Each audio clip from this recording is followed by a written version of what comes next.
Breaking news tonight. The head of the Los Angeles Police Department has just announced his police department will not enforce Trump immigration policies or enforce immigration law. Chief Charlie Beck says he has no plans to help the Trump administration deport illegal immigrants. The announcement comes just hours after Chicago Mayor Rahm Emanuel said Chicago will remain a sanctuary city. A city, by the way, a sanctuary city, call it what you will, that is on track for a record number of shooting deaths in that city. It's an extraordinary leadership on the part of two left-wing led major cities, the second and third largest in the country. Joining me now, former Lieutenant Governor of New York Post columnist, senior fellow at the London Center for Policy Research, Betsy McCaughey. Good to have you with us.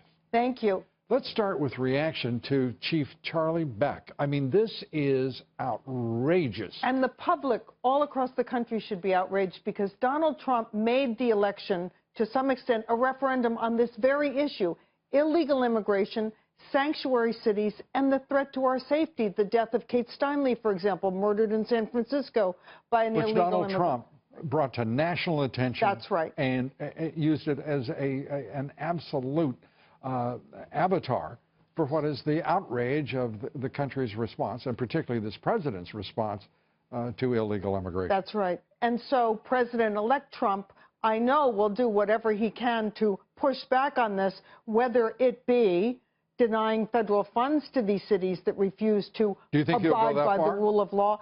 I don't know, and we'll have to see what he can do with or without Congress. I'm not going to get ahead of the president-elect on this issue, but I can tell you that he will take it very seriously. Yeah, and the Congress seems to have, it's going to be an I had a few words to say about one of my favorite swamp dwellers, and that is Paul Ryan, the Speaker of the House. And the fact is, he's sending mixed messages here before the president even the president-elect takes office. That's right. And it may be to his own peril. Let's see how he does on his re-election. Well, he's never done anything. He's never accomplished anything, and he's managed to make it through, what, we're approaching 18 years in the House without any achievement. Well, the people have sent a message that the old Republican establishment, which failed to listen to them on economic issues, on immigration, on terrorism, has to change. Yeah, it has to.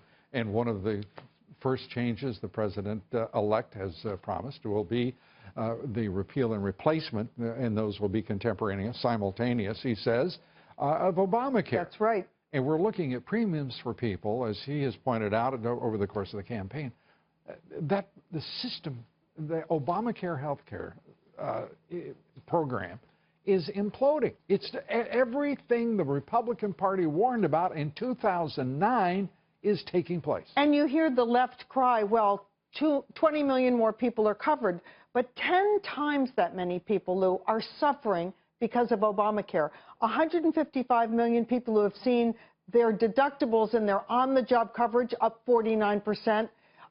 People who have seen their hours on the job pushed down below 30. Other people can't get a job.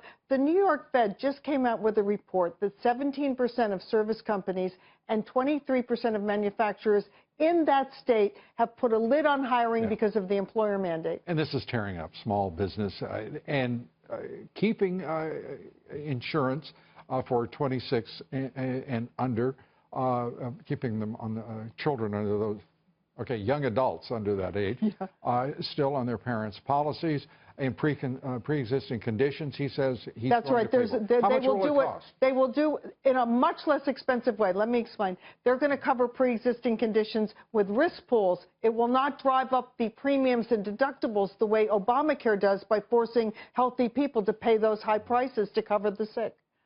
It's going to be fascinating, and I know you will, I hope you will, be with us here as we go through this in the weeks and months ahead. I know it's going to be an enormous improvement. Lower premiums, lower deductibles, more flexibility to improve Medicaid. And Betsy McCaughey is going to explain it all as we go through it. Thanks for being here. We appreciate it.